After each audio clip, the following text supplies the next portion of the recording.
ગુજરાતના તમામ મોટા શહેરોમાં ભાજપ સર્જિત પૂર દર વર્ષે આવે છે.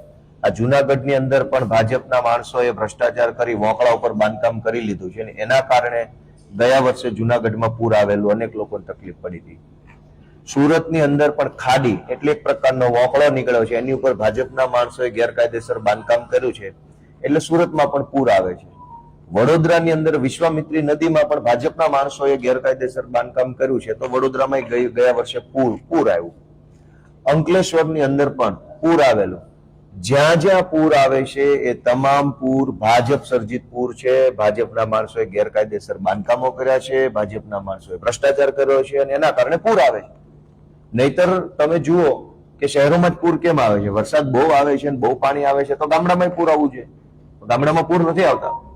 પૂર માત્ર શહેરોમાં આવે છે, એનું એકમાત્ર કારણ છે ભાજપના લોકોએ ગળાડૂબ ભ્રષ્ટાચાર કર્યો છે અને ભ્રષ્ટાચારના કારણે પાણીના નિકાલની વ્યવસ્થા અટવાઈ ગઈ છે અને એના કારણે પૂર આવે છે.